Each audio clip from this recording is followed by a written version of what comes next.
Sila na Linda baza na besoin mutu abwaka bango na nzembo te po bayebana po basalama ebi poani po basi bamisala déjà. Linda peut-être bato ebele bayebi beaucoup plus c'est pas Sila, mais Linda bolandaki émission na ye pas Ingrid azala déjà na cinéma, c'est-à-dire que elle a une fondation. Mais muto asali ke fondation na et s'étendre lisusu makasi eza Sila. Ozomona. Donc Sila azana besoin mutu abwaka ye te. Oh Sila bisalu bekam na nzembo moko boye to na émission moko boye po bayeba ye. Sila basi bayebi ye. Muna ayebi Sila te na Congo. Nani ayebi Sila na Congo te. Bayebi Sila na Congo mobimba. Vous avez il y a le quoi par exemple ngai. On a zo ba appel ne la chou nalingo sela nga publicité ya eloko na ngai. Parce que mutu na koza aza na mbongo na ye. Ana société na ye. Ana nzembo na ye salit la fois parce na sala ki promotion ya nzembo moko. Bomona ki pe le kai pe na chaîne nanga contrat de Sila. Na sala pe promotion ya nzembo a petit frère nanga. On a appelé sans toi dans ma live, moi je suis perdu. C'est la chanson de mon petit frère. Beaucoup de gens ont connu cette chanson-là parce que ça passe par Nela NG officiel. C'est-à-dire que ils ont battu mususu, ils ont ba mbongo na bango. Mais ba yebanité. Ba na besoin de ba yebana. Parce que ba ko utiliser bateau ba si ba yebana déjà. Pour basa la promotion na bango. Si ko aussi là na Linda basi ba yebana déjà. Est-ce que ba na besoin JB? Est-ce que ba na besoin Wera? Ba na besoin na bango te. Au contraire, batunde bayaka ko luka bango na domaine oyo to mususu. Donc mona ke ceux qui filment si les sili au mona atie ba sponsor na e o bat nyoso baza ko soutenir ye atie bango wala pona nini po bango ba soutenir ye ya osala publicité na bango po bango pe ba yebana. Pourquoi est-ce que tant basala ki ouverture ya Exodus balinga ki Sila zala wana personnellement parce que babi ke influence aussi la zanango et quoi tirer batmusus. Coucou à tous les Nela Chou, les Nela Cœur, les Nela Love et bienvenue à tous mes nouveaux abonnés. C'est-à-dire que tu es nouveau sur ma chaîne. N'hésite pas de t'abonner. Clique la cloche de notification. Aime la vidéo, commente la vidéo et surtout partagez la vidéo pour ne rien manquer prochainement quand je vais lancer la nouvelle vidéo. Moi c'est Nela NG officiel, Aka Nela Chou, Nela Cœur, Nela Love. Mes abonnés sont mes amoureux. En tout cas, je vous suis très reconnaissante pour tout ce que vous faites pour moi. Alors, le sujet d'aujourd'hui, il y a un débat qui s'est dit tout bas à propos de mon émission que j'avais fait la fois dernière concernant Linda. Elle a joué le rôle principal dans les clips mal accompagnés de Fally Ipupa. Alors, elle était partie dans le cadre de son travail. C'est son travail qui l'a amené à aller travailler avec Fally. C'est comme Jenny, la chorégraphe de Fally. Je ne sais pas s'ils ont toujours le contrat ou pas, mais quand Jenny était partie chez Fally, elle avait déjà sa notoriété. Jenny était connue, elle était connue par ses danses. Johnny est même passé par une émission là aux États-Unis. Elle fut appelée là-bas parce que la vidéo qu'elle a fait avec la petite là, la française là, était devenue tellement virale à tel point qu'on a appelé Jenny aux États-Unis. Et surtout qu'elle s'est cultivée. Hein. Elle habite France, mais elle parle bien anglais. C'est-à-dire qu'elle s'était créée elle-même déjà sa réputation, sa notoriété. Parce qu'on a parlé de Jenny, parce qu'elle avait des problèmes avec son petit ami. Parce qu'elle était connue déjà, elle était star déjà. Et quand elle est partie travailler avec Fally, c'était par partenariat. Elle n'était pas nothing, donc elle était something. Elle a apporté beaucoup également. Elle a apporté beaucoup également dans la vie de Fally, dans sa carrière. Parce qu'elle a donné des pas de danse. Vous ne créez pas de danse et zawaté, hein? Il faut réfléchir. Vous balancer pas de danse dans rythme. C'est un grand travail. Alors, Linda, pourquoi on l'a surnommée internationale? C'est parce que les clips là mal accompagnés là, et comme d'ailleurs je crois 1 million. Imagine 1 million de personnes t'ont suivi. C'est beaucoup, hein? Dans un seul clip. Il y en a, il y a Fally. Est-ce que ça, on a besoin de boire? Non. Parce que déjà, quand on au clip, on est bini. Et ça là qui déjà rage dans les réseaux sociaux. Linda Coates, l'artiste de Syllabissal. Eh, quelle référence! Est-ce qu'on a besoin de relocation liban quelque part? Non. Batu oyo ba yebani te. Nde bazalaka na besoin bato ba yebani pour basa la promotion na bango. Ya lokola ngane na ote ko expliquer. Na je rappelle Nela Boakanga. Nela c'est la promotion. Nela c'est la publicité. Justement parce que ngape na yebani. Il y avait plusieurs personnes qui se demandaient, qui se posaient beaucoup de questions. Elle ressemble à quoi? Elle est comment et tout? Nela Show, on a besoin de te voir et tout. Et je me suis décidé que non, désormais, je vais me présenter moi-même. En tout cas, 3/4 de mes émissions, ce sera moi-même, je vais présenter ça. Pour vous permettre en tout cas d'avoir une idée de la personne qui vous présente des émissions à tout le monde, qui vous fait du bien. Moi, là, Nela Show, je suis là. Alors, s'il y a une polémique qui se dit de part et d'autre, regarde, d'ailleurs, quand il fallait avoir qui monte tel, mais parce que tel, on a, bazal au a déjà fallu. Basi ba yebana. Bato on fallait azo boire. Na émission là kutu on landa qui a fallu wana. Bato ebele on fallait avoir qui na bi ata bango te.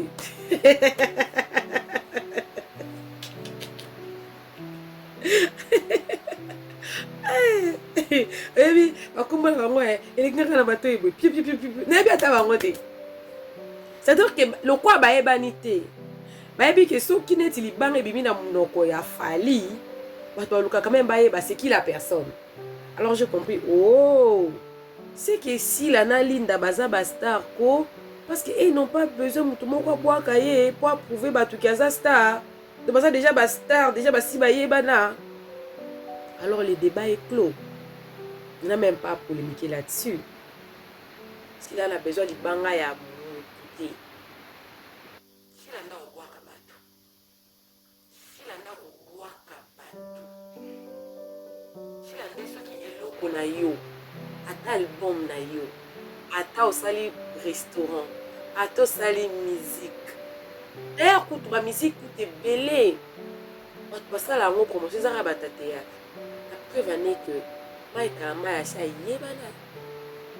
Ayebana. Le clip est bissé en alo là. Ça qui n'a besoin de star peu mususu. Ba ya kwa accompagner. Histoire d'aya beta kiwana. Bisengalo la isa histoire ou ebeta maki ou azaki na besoin ki bat mususu ba décrire ango parce que ça na bat mususu yo kasi banzembo oyo to landa ko eza pe na bat mususu ba yoka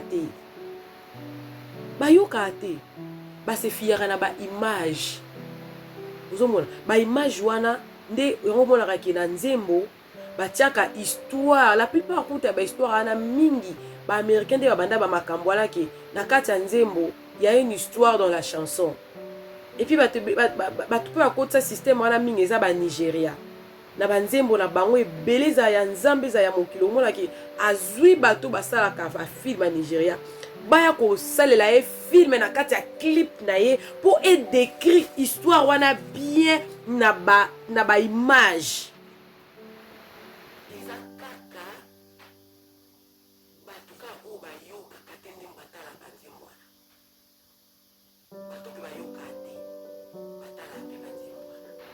Otalaka ba image lokwa nzamba pesa bango ba esprit bato ba yoka te ba koma ba développer esprit musu ya compréhension au mona ke azo yoka azo comprendre à travers ba image eloko o Linda sali elle est à féliciter na début à carrière naïe, parce que Linda a une grande carrière devant elle. Ce qu'elle a fait là, je pense que ce n'est rien. Et ça, on goût de l'eau renantée. Et l'eau renantée. Et en parlant de Linda, il y a une émission à Salaki na Ingrid Yoana pour expliquer bien l'eau, moi, le qui est très important. Dans mon cas, on a vraiment grandeur d'esprit. Au monde de Tozakabo et Moutou Nyonso, Nenga Botamaka. Na lobango toujours. Moutou Nyonso Botamaka na tala na e, wa uta na ngona libumwa mama na e.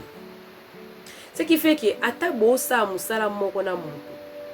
Degré na bino ya appréciation envers bat musus eza dengenge monte. La preuve en est que bakosa par exemple film eza à 2 heures du temps. Mais les gens vont citer les noms seulement d'une ou deux, même 3 personnes dans le film. Pourtant, dans le film, il y avait plusieurs personnes, plusieurs personnages. Linda a parlé de la grandeur d'esprit qu'elle a fait preuve quand Michou avait intégré les groupes de esprit. Il y a eu plusieurs personnes qui l'ont appelé ou qui appelaient Michou pour dire que pour gossiper. Songi na kati. Pour pousser Linda azana moi bazoua. J'ai aimé sa réponse. J'ai aimé sa grandeur d'esprit. Elle a rapproché Michou. Elle a fait Michou son ami pour fermer la bouche des papatos, comme disent les Ivoiriens. C'est ça la grandeur d'esprit. Une personne qui reconnaît sa valeur ne fera aucune compétition avec une autre personne. De personnes qui sont toujours en train là de challenger des gens là, qui ne veulent pas que les autres puissent avancer, qui voient que non, il y a ça les films, on a ça aller attaquer son film, pour y aller. Ce sont des personnes qui ne reconnaissent pas qu'ils sont grands, qui n'avaient pas su ou qui n'avaient pas cru qu'ils allaient être là où ils sont. Des personnes faibles d'esprit. Des personnes faibles d'esprit. Ngane na sabo. Na bwaka abatu ba ninga na nga ba youtubeuse mingi. Na yaka na tala bango. E mo na tiki pe commentaire. Ata na talité. Na tiki commentaire te mais na tie j'aime. Et moi, bon, on a dit, ah, mais c'est ça qui ont qui toko ma casse. À CP, surtout pour ceux qui ont bien ma casse. Ce n'est pas le fait que si j'apprécie notre personne, fait de moi, moi qui rien. Non, c'est la grandeur d'esprit. Si au moins on peut avoir cet esprit-là.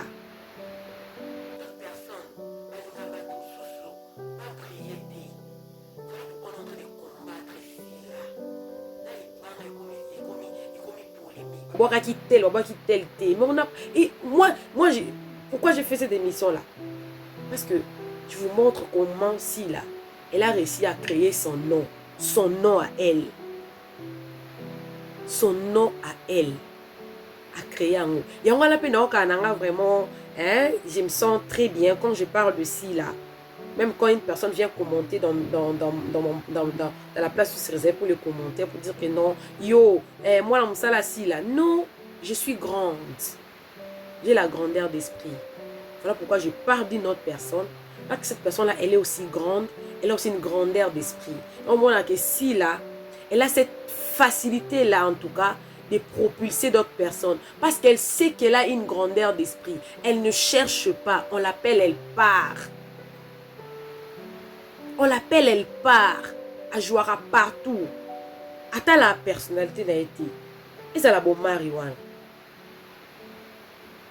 Les gens qui sont dans le théâtre, on parle de combien de personnes? On parle de combien de personnes? Moi, je pense que dédicacer quelqu'un ou dédicacer par plusieurs musiciens ne fait pas de toi star. Non. Ce qui fera de toi star, ce qui fera de toi une grande personnalité, c'est ton travail, c'est ton talent, c'est le niveau que tu montres aux gens. Ce sont tes capacités. Ouais, c'est les capacités que les autres vont voir en toi. Ces capacités-là feront parler de toi sans pourtant que tu que tu fasses recours aux personnes connues pour citer ton nom ou pour afin que épouser batum sousou baya koluka c'est qui tel ta okoyeba na basima bato wana zana okoyeba na mena sima bato e umela apenza te bien ngo ya ba chinois c'est donc que pour yo batanga kombo ne faut tel musicien tanga ngo ça mes amis tomona babwaka ba Didi Kinwani babwaka banani susu bato ebele oyo babwaka na banzembo lokola babwaka bango susu toyoka bango bayoka na esusu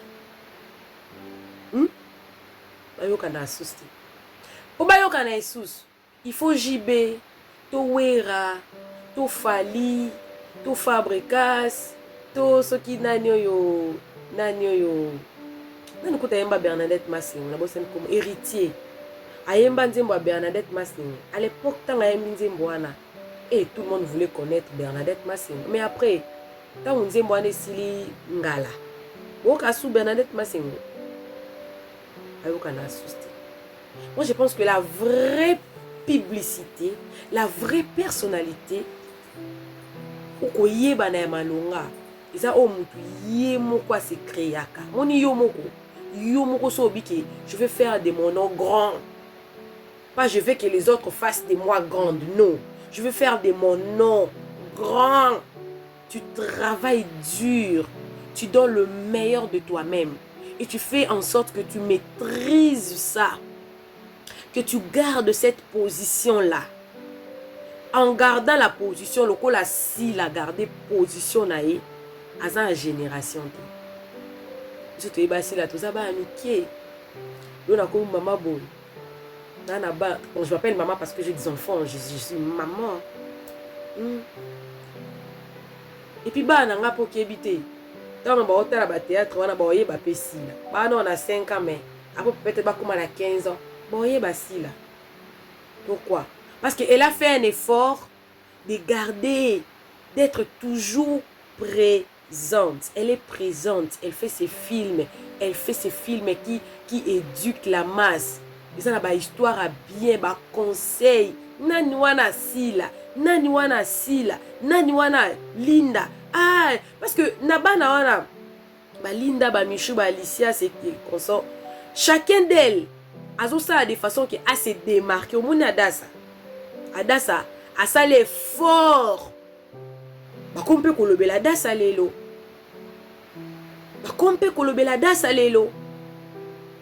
Donc, moi je pense que on devait plutôt commencer à faire les débats du genre que nalangwa za la talent makasi. Nalangwa yebani makasi. Ba misala ba chef d'œuvre. Tout le monde a même na ba musicien na biso. Na rozwa lelo te na rozwa kala. La fois passée l'ambio lamba hôtel kufa. Mais l'ambio avant kufa. Azaki sous vraiment la c'était. Yango momoni ki ebembe na ye même. Ma chaîne est belé lobeli anti. Ebele. Par contre, tango mama tchala mwana kufaki. Même les chaînes internationales,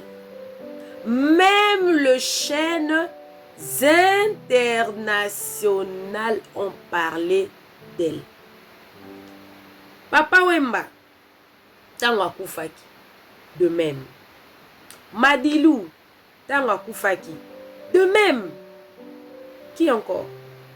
Ba mise belé o ba sila déjà ataku tango Papa Lutumba Koufaki Ezaki vraiment d'ampleur ma casse de mission mais belé par rapport à Mama Tchalamwana Ezaki vraiment. Par contre tant au taboulé à Koufaki les chaînes internationales en avaient parlé de ça. J'espère que vous avez quand même compris la différence. Hein? Il faut toujours mettre dans une balance un peu. Tant que tu as le beloko, on en parle toujours que dans mes émissions, quand je fais mes émissions, quand tu ressors et que tu as suivi la NG officielle, tu ressortiras avec quelque chose. Tout le monde a même la classe. Dans par exemple, les bélés pour nous faire comprendre bino. Si balingi bape sa ba médaille, bape sa ka mutabimi liboso, mutabimi ya mibale, na mutabimi ya misato. Quatrième ayate. On comptaka les 3 premières ou les 3 premiers. Bango kaka. On a même na ba résultat ya ba examen d'état. On compta mutabimi liboso, mutabimi ya mibale, na mutabimi ya misato. Ils ont la provincial na national. Tobimi na niveau national toke na ba compétition. Compétition pour ba kita ko tukaka na 2. Nous ils aura 3, nous 2. La compétition va retenir ou abimi liboso, abimi balé, ou abimi la 3e position. La football, to na ba sport mususu. To na ba sport mususu. Alors, il est très important qu'on éduque Batou, qu'on informe Batou. Il est très important Moutou amisala ye moko plutôt que alinga Batou sou basala. Et ana Batou mususu ba yebana po abandi komisala voilà na okeku musika te Kofi de Braza. Kofi de Braza a mi créé combo naza Kofi de Braza. Mais notoriété au Kofi de Braza comme nango lelo, ce n'est pas menga banda en okala. C'est-à-dire que à persévérer na ki Kofi de Braza na yewana fandeli yango penda makasi fanda. Si lelo yo akomo za ba invitation Kofi Olomide lobi asele sous combo na été. C'est parce que Kofi a vu quoi? Kofi a vu que yé a fouli été, mais yé moko a persévéré. Un travail bien acharné.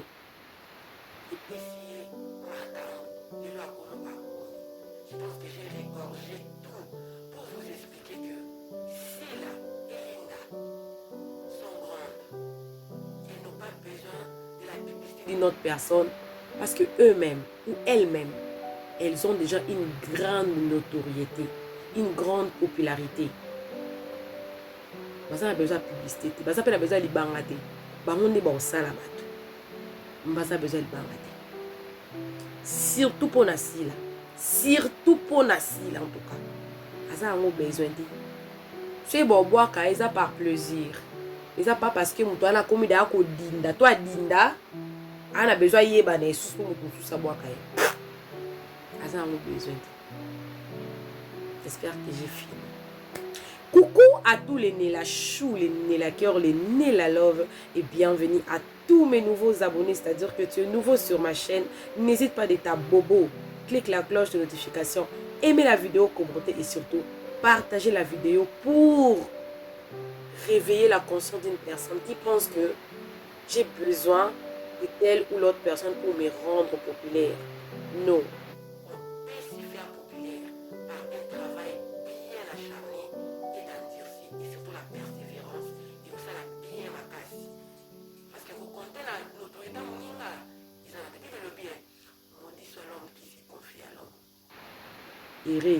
C'est qui s'est confié à l'Éternel. Bisous, bisous, que Dieu vous bénisse. Bye!